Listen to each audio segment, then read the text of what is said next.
What's up, guys? I know this is probably gonna start a war in the comments, but hear me out. I've spent hundreds of hours playing War Thunder. Grinding, repairing, grinding some more, getting one shot from across the map by someone whose monitor apparently has X-ray vision, and after all that, I finally jumped into Call to Arms, Gates of Hell.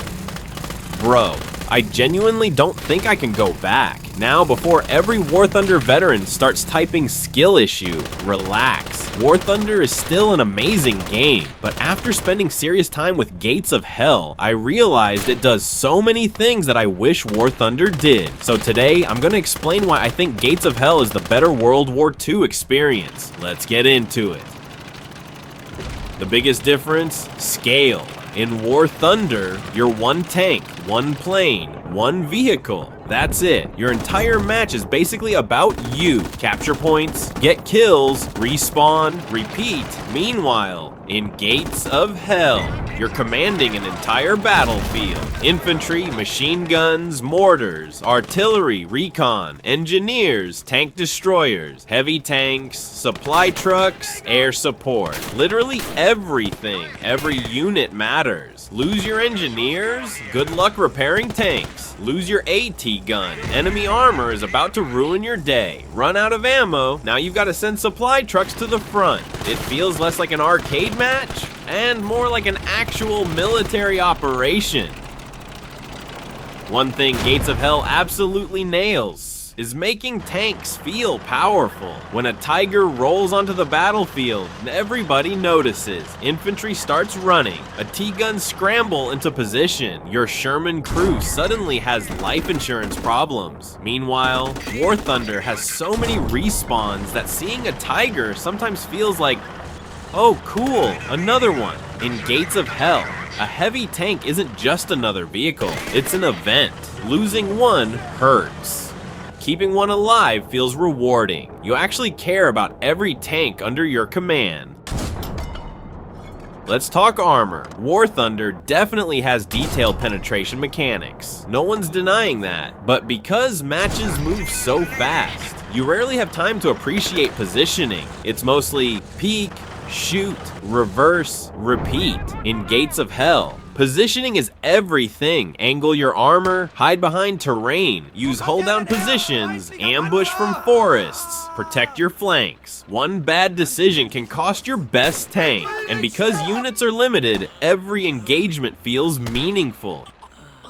Here's something War Thunder simply can't offer. Infantry. Lots of infantry. And they're not just background scenery, they're essential. Need to clear a building. Send riflemen. Enemy hiding in trenches? Use grenades. Tank stuck in a city? Escort it with infantry. Otherwise, some random soldier with an anti-tank weapon is about to ruin your expensive investment. This creates something War Thunder rarely has. Combined arms tactics that actually matter. Not just tanks fighting tanks. Everything supports everything else.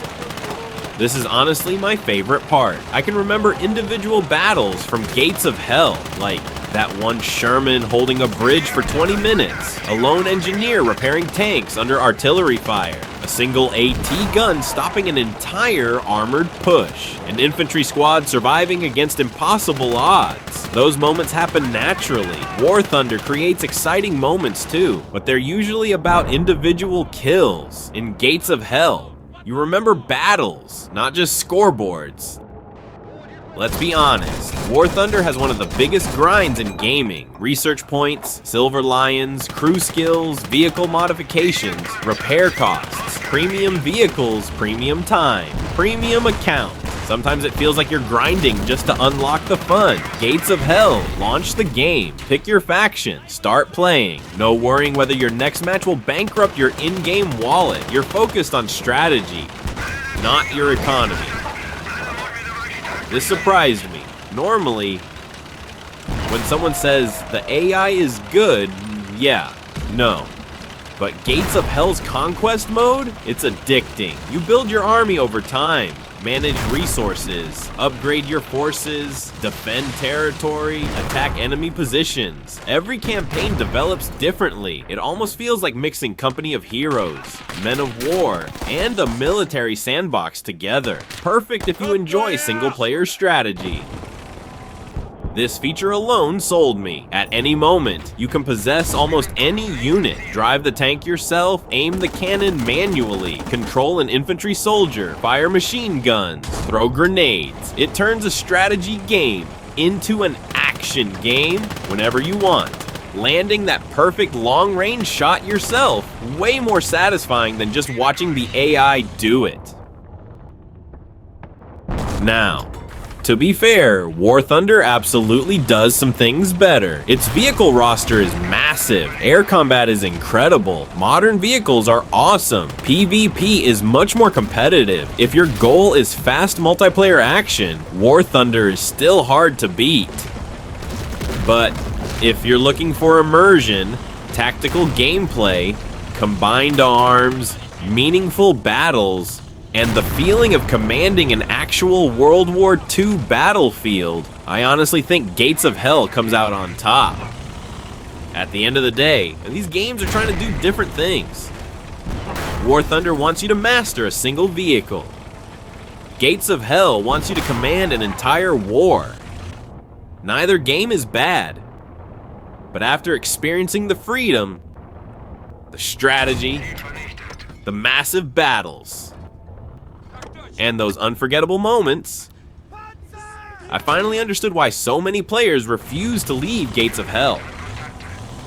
Once you get hooked, it's really hard to go back.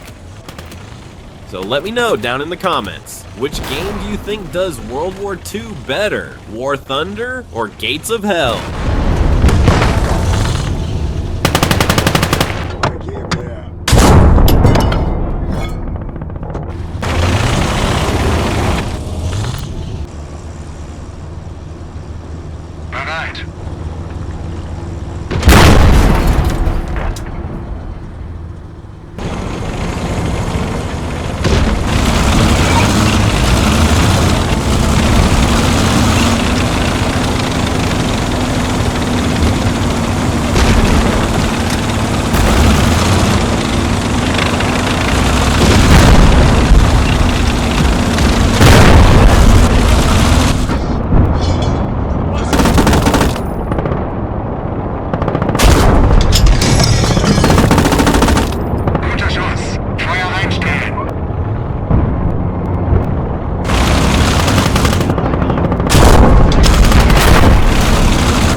Haben wir sie!